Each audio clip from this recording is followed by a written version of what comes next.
तो आज सात पढ़ा गणेशपुर के बैनर तले आयोजित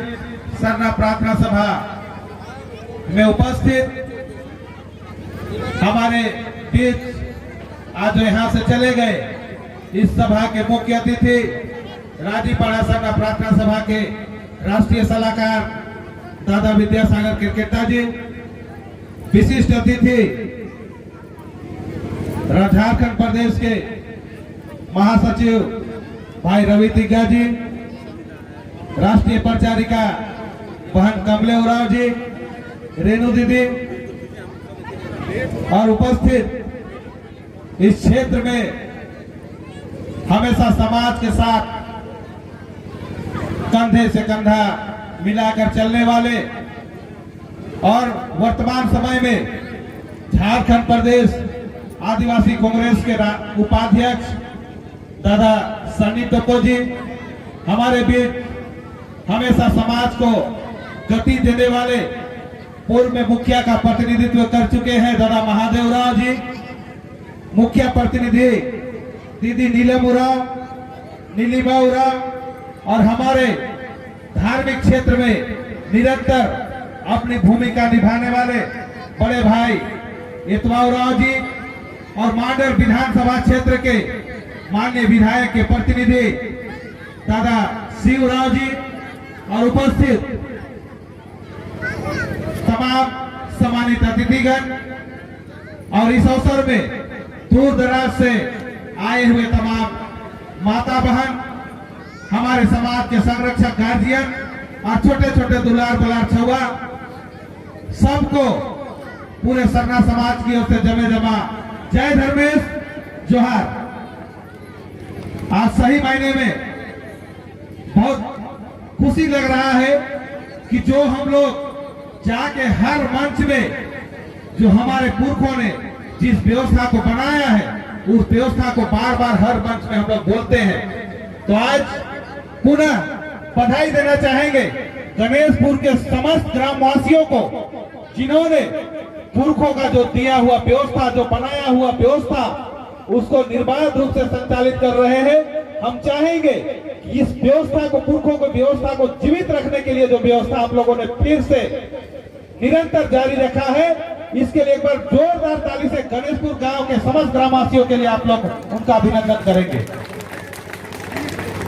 कल हम लोग रातू क्षेत्र के मुरगू गांव में सरना स्थल का सुंदरीकरण का उद्घाटन समारोह में वहां उपस्थित हुए थे और वहां हम लोगों ने जब अपनी बातों को रखने का काम कर रहे थे और वहां हम लोग बता रहे थे कि हमारे पुरखा इतने विद्वान थे, इतने दूरदर्शी थे कि उन लोगों ने जब गांव बस गया, गांव बसने के बाद में जब व्यवस्था बना गई, गांव में पहाड़ बना, कोटवार बना, कई तरह के पारंपरिक पद को बनाए गए जिसके द्वारा गांव का व्यवस्था को संचालित किया जाता था। आज उस व्यवस्था को वहां हम लोग बताने का काम किए थे और हमारे पुरखों ने व्यवस्था बनाने के साथ में नियम भी बनाए थे जो आज भी रिकॉर्ड रूम में हर गांव का विलेज रोड निकालने से वो पता चलता है कि हर गांव में 3 साल कहीं 5 साल में पहाड़ को बदली किया जाता है। ये व्यवस्था हमारे पुरखों ने बनाया था। कोटवार को बदली किया जाता है, पैनभोरा को बदली किया जाता है। तो इतना सुंदर व्यवस्था हमारे पुरखों के द्वारा बनाया गया जिसे आप लोगों ने विधिवत संचालित करते आ रहे हैं। तो पुनः बधाई देना चाहेंगे और यहाँ जितने दूसरे जगह से लोग आए हैं सभी को इस व्यवस्था को समझना होगा। आज हमारे पुरखा रवि बतला रहे थे कि पढ़े लिखे नहीं थे लेकिन शिक्षित थे। अगर वर्तमान समय में हम लोग इस व्यवस्था को अगर सही रूप से संचालित नहीं करते हैं तो हम सही मायने में साक्षर होंगे, शिक्षित नहीं हो पाएंगे। आज बेहद खुशी है कि हम लोग जब से राजीपाड़ा सरना प्रार्थना सभा का गठन हुआ हम लोग एक दूसरे को भली भांति जानने लगे और जगह जगह में सरना प्रार्थना सभा का तो दूर दराज से कई गांवों से लोग हम लोग एक जगह उपस्थित होके कई तरह के अच्छे अच्छे भजन करते हैं। अगुवाओं द्वारा जो हमारी पारंपरिक व्यवस्था है, उस व्यवस्थाओं को जो सामाजिक जो गतिविधि है, कई तरह के नियम कानून है, अगुवाओं के द्वारा बताया जाता है, उसको यहाँ से हम लोग लेके जाते हैं। तो निश्चित रूप से अगर आज हम कहें जो हमारा समाज जिसको एक बैंक से तुलना किया जाता था कि आदिवासी समाज एक बैंक की तरह है, अगर उसको हम तोलना चाहे तराजू में चढ़ाते हैं तो देख देख के सब भाग जाता है, तो बैंक से तुलना किया जाता था। लेकिन आज ये समाज राजीपाड़ा सरना प्रार्थना सभा के गठन के बाद इसको दिशा मिला, गति मिला और आज हम लोग अपनी धार्मिक व्यवस्था को जान रहे हैं, पारंपरिक व्यवस्था को जान रहे हैं। और आज ऐसे जगह में हम लोग निवास करते हैं, झारखंड प्रदेश में, जिसको पूरे देश के आदिवासियों का गार्जियन कहा जाता है। अगर हम बात करें इस देश में आदिवासियों का, तो पूरे देश में अगर आदिवासियों की जनसंख्या की बात करें तो सबसे बड़ी संख्या भील जनजाति की है, दूसरा में गोंड जनजाति के आप लोग आते हैं। लेकिन संख्या भले बड़ी हो, लेकिन धार्मिक क्षेत्र में सभी लोग पिछड़े हैं, अपने आप को अन्य धर्म के बताते हैं। लेकिन ये झारखंड प्रदेश जो हमारे पुरखों के द्वारा जिस व्यवस्था को बना के गया, जिस धार्मिक व्यवस्था, जिस मान्यता को हम लोग हमारे पुरखा मानते थे, आज भी उसी व्यवस्था में निहित है, हम लोग उसी मान्यता को मानते चले आ रहे हैं। और आज यही कारण है कि झारखंड प्रदेश को पूरे देश का आदिवासियों का गार्जियन कहा जाता है। आज आप लोग देखते हैं कि झारखंड प्रदेश से कोई भी चीज को, कोई भी मुद्दा को अगर प्लेस किया जाता है तो पूरे देश के आदिवासियों में फैलता है। आज यहाँ तक कि यही मुद्दा को आज नेपाल के लोग भी पकड़ के चलते हैं, यही की उद्घोषणा को आज भूटान और बांग्लादेश के लोग भी पकड़ के चलते हैं। आज गर्व से हम गर्व महसूस करते हैं कि ऐसे पुरखा के संतान हैं हम, और उसी क्षेत्र में आज हम लोग प्रोग्राम में आए हैं जब इस देश में लोग गुलामी की जंजीर में जकड़े हुए थे। उस समय हमारे महान योद्धा, महानायक, अमर शहीद वीर बुधु भगत, जिसे हम प्रथम स्वतंत्रता सेनानी के नाम से जानते हैं, जिनका जन्म 1792 में हुआ था और उनका कार्यकाल 1832 तक रहा, जिन्होंने अंग्रेजों को यहाँ जितने लोग शासन करने आए उनके कार्यकाल में दांत खट्टा करना पड़ा, उनसे हारना पड़ा, वो कभी हार नहीं माने। और उनका आंदोलन को आज हम लोग इतिहास में पढ़ते हैं, लड़का आंदोलन। आज लड़का आंदोलन के नायक से हम लोग अमर शहीद वीर बुधु भगत को जानते हैं। वहीं से CNT एक्ट का आगाज हुआ। लेकिन दुख तो वहां लगता है जब इतिहास में गलत समय को दर्शाया जाता है। ये काल 1832 था, लेकिन उसको दर्शाया जाता है कि यहाँ जो आंदोलन हुआ, जो आजादी की लड़ाई का प्रथम आंदोलन, उसको 1857 दर्शाया जाता है। तो आप लोग यहाँ कई संगठनों के अगुवा यहाँ आज उपस्थित हैं, सभी लोगों से विनम्र आग्रह होगा कि आज जो आदिवासियों का इतिहास है उसको सही सही इतिहास में अंकित किया जाए, इसके लिए हम लोगों को मांग करनी चाहिए। कई संगठनों के माध्यम से यहाँ के देश के नेतृत्वकर्ताओं को, चाहे माननीय राष्ट्रपति महोदय हो, माननीय यहाँ के प्रधानमंत्री महोदय हो, उनको लिखनी चाहिए कि सही से इतिहास में हमारे पुरखों, हमारे पूर्वजों का नाम को दर्ज किया जाए, उनका कार्यकाल को दर्ज किया जाए। जब अंग्रेज यहाँ शासन करने के लिए आए थे, अंग्रेज को छोड़ के ना जाने कितने लोग इस देश में शासन किए। उस काल में अमर शहीद वीर बुधु भगत एक ऐसे योद्धा थे, ना जाने कितने लोगों के अपने तलवार से उन्होंने गर्दन उतार दिए। और आदिवासी समाज अगर हम लोग कहते हैं तो आदिवासी समाज हर चीज और हमेशा, चाहे पर्व त्योहार हो, चाहे शादी ब्याह हो, चाहे नृत्य हो, हमेशा सामूहिकता में निर्वाह करता है। और उसी सामूहिकता को दिखाते हुए जब अंग्रेज आदिवासियों में हमला करने आते थे, वीर बुधु भगत को पकड़ने आते थे, तो इतना आदिवासी घेर लेते थे कि वीर बुधु भगत को पकड़ना मुश्किल होता था। लेकिन अंग्रेजों ने क्या किया, उनके घर परिवार के, उनके बेटे बेटी भाई बहन को सबको बंदी बना लिया, जिसके कारण हमारे वीर बुधू भगत अंग्रेजों से कभी उनकी मार से नहीं मरे, लेकिन उन्होंने अपने जो 22 किलो का जो तलवार पकड़ के चलते थे उनसे खुद अपने गर्दन को काट लिए। हम उन पुरखा के संतान हैं, उन्होंने कभी भी यह शासन करने वाले दूसरे देश के लोगों के पास कभी घुटने नहीं टेके। हम उस पुरखा के संतान हैं। आज गर्व से कहना चाहेंगे कि इस देश की आजादी की लड़ाई में भी हमारे लोग, अगर इतिहास देखेंगे हम लोग, अगर देश की आजादी की लड़ाई में अगर 100 सैनिक शहीद हुए होंगे तो वहां 60 से 70 जो बलिदान दिए, कुर्बानी दिए, वो आदिवासी थे। हम उस पुरखे की संतान हैं, तो आज गौरवान्वित होना चाहिए हम लोगों को, अपने पुरखों को, इतिहास को। जब तक हम लोग नहीं जानेंगे तो शायद हम लोग आगे नहीं बढ़ सकते हैं। आज हमारे पुरखा इतने विद्वान थे कि जब इस सृष्टि की रचना हुई तब से हमारे लोग इतना सुंदर व्यवस्था बनाए, जतरा बनाए। लोग जानते थे कि साल भर हम लोग इधर उधर रहते हैं, यहाँ वहां कमाने जाते हैं, एक गांव के लोग दूसरे गांव से मिल नहीं पाते हैं, लेकिन जतरा के माध्यम से हमारे पुरखों ने एक सोच के तहत जतरा को लगाया और उस जतरा के माध्यम से साल में एक बार हम लोग इस क्षेत्र में भी लगता है वहां मिलने का काम करते हैं। और जो सोच था हमारे पुरखों का, उस जतरा के माध्यम से जो पहला बार जो पुरखों ने व्यवस्था बनाया कि नया नया जो कारोबार होता है वहां लड़का लड़की जाते हैं, अगर किसी को पसंद करते हैं, माँ बाप ने पसंद कर लिया, चाहे लड़के लड़की ने पसंद कर लिया, तो वहीं से पहला शादी का शुरुआत करते हैं। ऐसे व्यवस्था हमारे पुरखों ने बना के किया। और आज गर्व से कहेंगे कि जो प्रदेश में हम लोग निवास करते हैं, हमारे पुरखा इतने विद्वान थे कि ना तो आज हम लोग को सरना खरीदना पड़ता है, ना अखड़ा के लिए जमीन खरीदना पड़ता है, ना मसना के लिए खरीदना पड़ता है। क्यों? कि हमारे पुरखा जब गांव बसा उस समय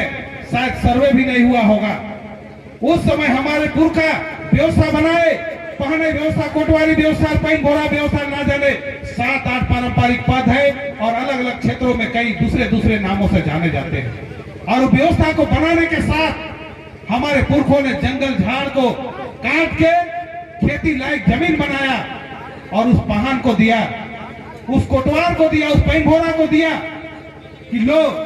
तुम जब तक पहान रहोगे इस जमीन से तेरा जीना खाना होगा और तुम जो समाज का जो पहान का जो पूजा पाठ का जो व्यवस्था है इसको देखोगे। और जब तेरा कार्यकाल समाप्त हो जाएगा तो ये व्यवस्था, जब दूसरा पहान बनाया जाएगा, दूसरा कोटवार बनाया जाएगा, तो खुद उस जमीन को हम लोग, उस दूसरे पहान को हम लोग हस्तांतरण कर देंगे। जैसे एक थाना प्रभारी, कोई थाना में पोस्टिंग होके आता है तो उस थाना प्रभारी को एक सर्विस रिवॉल्वर दिया जाता है, और जब उस थाना प्रभारी का पोस्टिंग दूसरे थाने में होता है तो उस रिवॉल्वर को छोड़ के चला जाता है। उसी तरह हमारे पुरखों ने इतना सुंदर व्यवस्था बना के किया है। आज समय समय में ना जाने हमारे कितने विद्वान पुरुष, कितने महान अगुआ, कितने देश में बलिदान होने वाले हमारे पुरखा इतने सुंदर सुंदर बातों को कहे और व्यवस्था बना के गए। जब देश की आजादी हुई उस समय में यहाँ जब सरकार बनी, सरकार के साथ में संविधान भी बना और उसी संविधान के तहत हम लोग चलने लगे। लेकिन दुख वहां लगता है कि आज अपने आप को हम लोग इस देश का प्रथम नागरिक कहते हैं और हैं भी, इस देश का मूल निवासी हैं हम, लेकिन आज हमें धार्मिक पहचान जिसको सबसे पहले मिलनी चाहिए उसको धार्मिक पहचान से वंचित कर दिया गया। और आज हम लोग बहुत पीछे नहीं जाएंगे, लेकिन जनगणना का अगर हम लोग रिपोर्ट देखते हैं, आंकड़ा देखते हैं, तो हम लोग 1901 और 1907 का जनगणना का जो रिपोर्ट है वहां भी हम लोगों ने देखा कि हमारे लोगों ने उस जनगणना में सरना धर्म को अंकित करने का काम किया था। लेकिन दुख वहां भी होता है कि देश में जब दूसरे लोग शासन करते थे और लोग को जब एहसास हो गया था कि अब हम लोग यहाँ जीत नहीं सकते, इस देश को हम लोग को छोड़ के जाना पड़ेगा, और यहाँ जो अंग्रेज आए थे उनको पता हो गया था कि हम सैनिक को मार सकते हैं,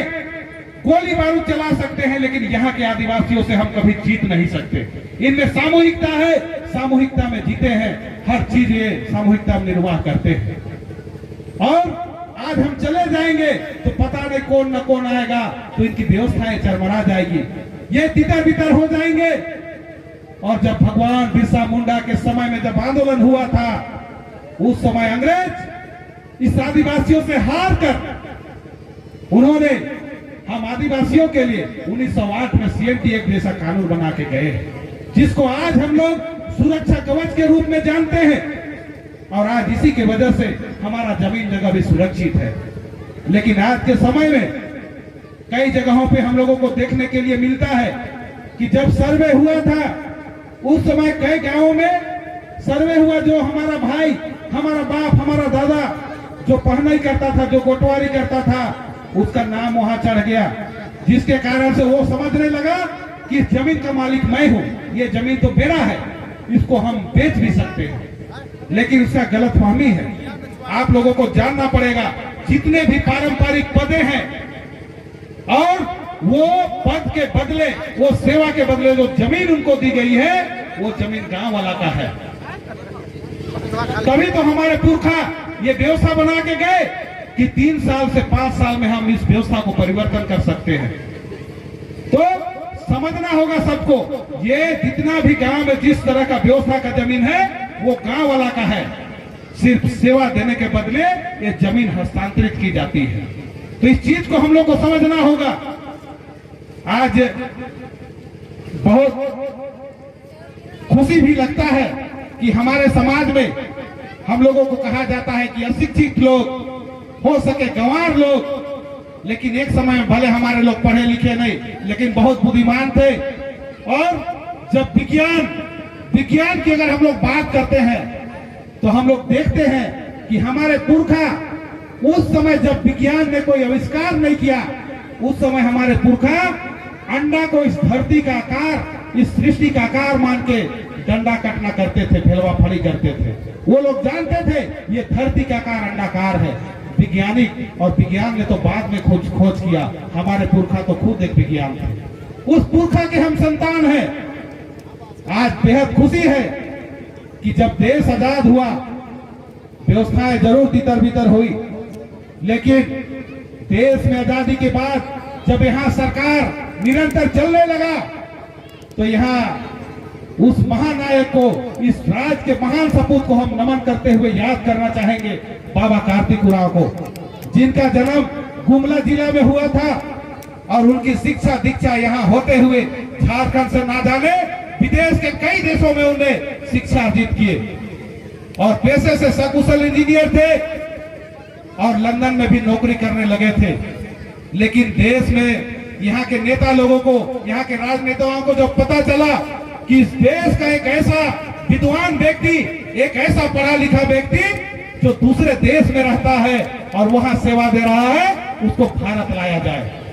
और जब उसको भारत लाया गया और एजीसी जैसे बड़े औद्योगिक संस्थान में उसको चीफ इंजीनियर के पद पे रखा गया, थोड़े दिन के कार्यकाल के बाद जब बाबा कार्तिक उरांव ग्रामीण क्षेत्रों का दौरा करने लगे, तब उस समय उनको एहसास हुआ कि मैं एक आदिवासी हूं, मैं तो बहुत पढ़ लिख गया हूं, लेकिन जो हमारी समाज की जो व्यवस्था है, जो शैक्षणिक स्तर है, काफी गिरा हुआ है। इसके लिए हम लोगों को कुछ करना होगा, कुछ पहल करना होगा। और काफी चिंतन मंथन के बाद उन्होंने 60 के दशक में अखिल भारतीय आदिवासी विकास परिषद का गठन किया और अभी बंधु बता रहे थे, करीबन 70 से 72 पूरे देश में स्कूल कॉलेजों की स्थापना की गई, जिसके माध्यम से हमारे समाज का शिक्षा स्तर काफी ऊपर बढ़ रहा था। लेकिन शायद कई अगुआ बाबा के जाने के बाद इस व्यवस्था को सही से संचालित नहीं कर पाए, जिसके कारण आज कई स्कूल कॉलेज और बंद हो गए। इसके पश्चात जब बाबा कार्तिक उरांव उनको एहसास हुआ कि मैं एक आदिवासी जरूर हूं, लेकिन जो हमारा मूल धर्म है वो प्रकृति धर्म है, शरणा धर्म है, इसकी व्यवस्था चरमरा गई है। इसको कैसे फिर से निरंतर हम लोग संचालित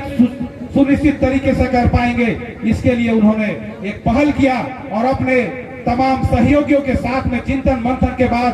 70 के दशक में केंद्रीय सरना समिति का गठन किए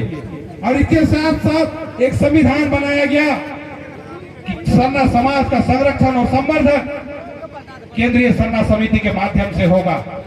लेकिन बेहद दुख भी होता है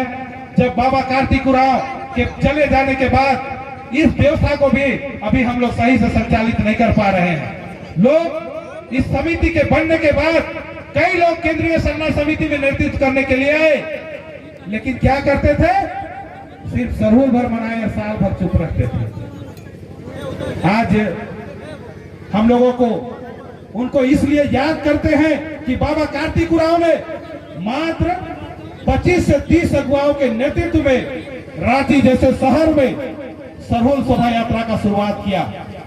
जो आज हम लोग उसका विकराल रूप देखते हैं। लाखों की संख्या में हम लोग शायद इतना धीरे धीरे चलते हैं, इतना गांव के खोड़ा उस रांची शहर में उपस्थित होती है कि जो केंद्रीय सरना स्थल सिरम टोली है वहां कई टोलियां उपस्थित भी नहीं हो पाती है। ऐसी स्थिति जो बना के गए, इतना बड़ा मंच हमारे पुरखा बाबा कार्तिक उरांव के द्वारा दिया गया, उसको आज हम लोग को समझने की जरूरत है। आज हम लोग गर्व से कहेंगे कि बाबा कार्तिक उरांव ने कितनी डिग्रियां हासिल की, कितनी पढ़ाई की, उसको हम लोग याद नहीं करते हैं।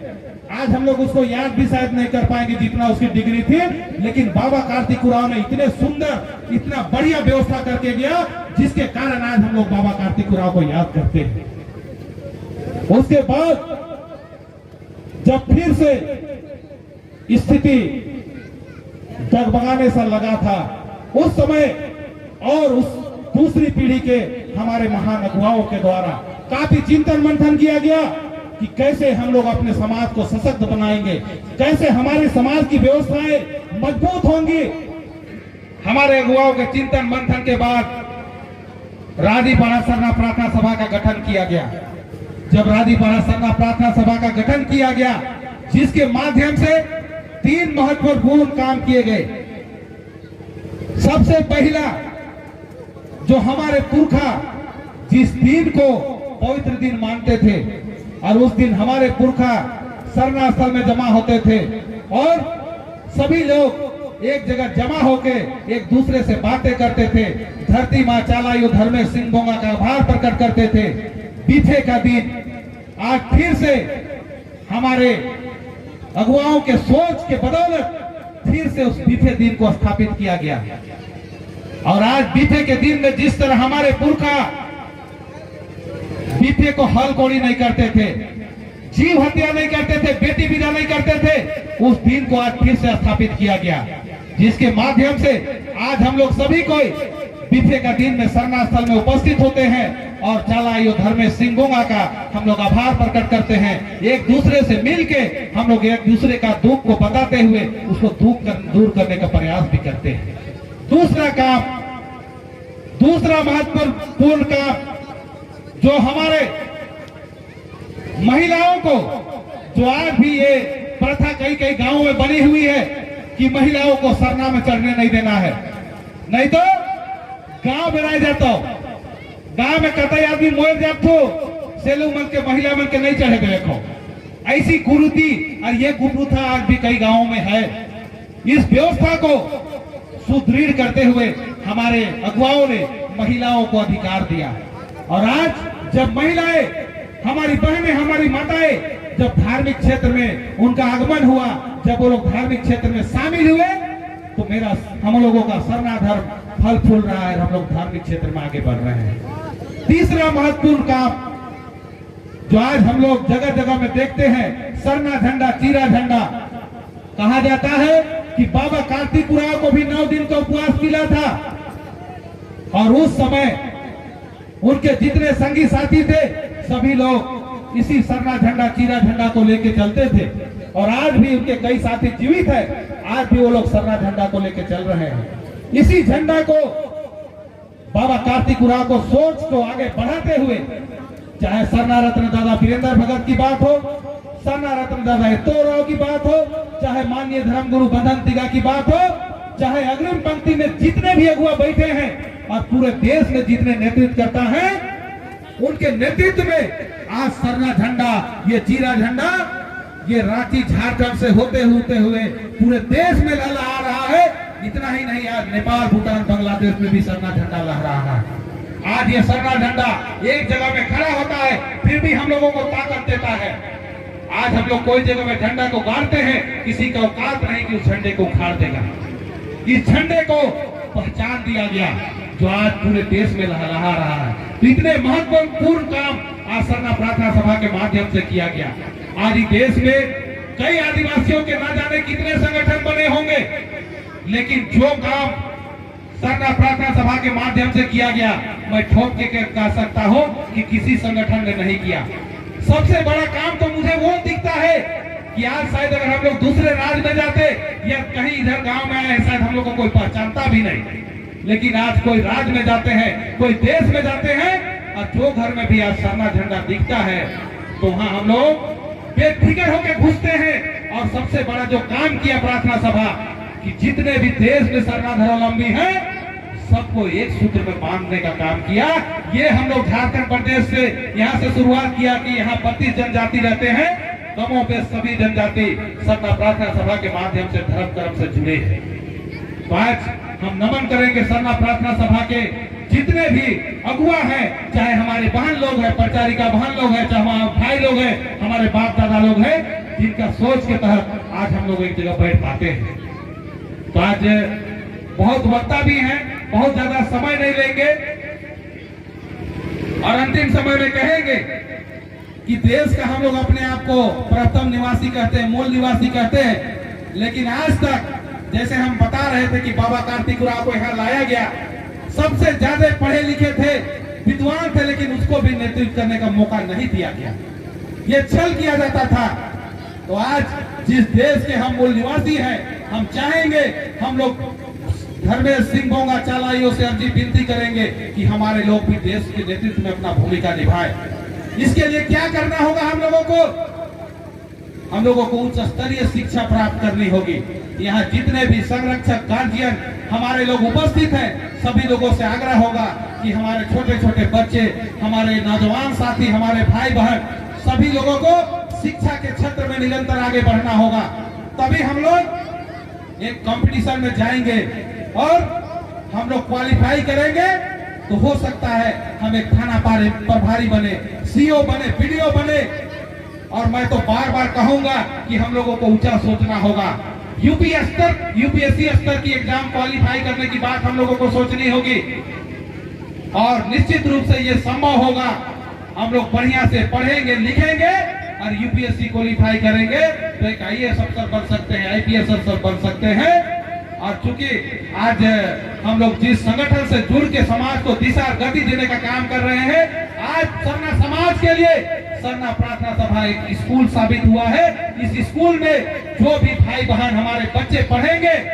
वो आने वाले समय में एक परिवार का अच्छा मुखिया बनेंगे, एक अच्छा नेतृत्वकर्ता बनेंगे। इसीलिए सबको संकल्प लेने का जरूरत है कि आज देश का संविधान भी बना,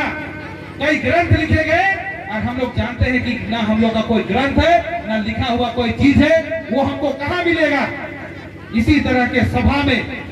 आग्रह करेंगे कि सभी लोग जब भी समय मिलता हो, जहां भी प्रोग्राम में जाएंगे, चाहे राजनीतिक कार्यक्रम हो, चाहे धार्मिक, चाहे सामाजिक, चाहे कोई भी अन्य सामाजिक बैठक में जाना हो, तो अपने बाल बच्चों को साथ लेके जाए, ताकि वहां उपस्थित तमाम अगुवाओं के माध्यम से जिस चीजों को बताया जाता है वो हमारे बच्चों में फूट फूट के भर जाए, ताकि हम लोग आने वाला समय में समाज को दिशा गति देने में मजबूती के साथ आगे बढ़ पाए। तो अंतिम समय में आने वाला फगुआ और सरहुल और खद्दी, पहा और पा पर्व का बधाई देते हुए मैं अपनी बातों को अंत करता हूँ। पुनः आयोजन समिति के समस्त पदाधिकारियों को बधाई, फिर से पुनः जय धर्मेश, जोहार, बहुत बहुत धन्यवाद।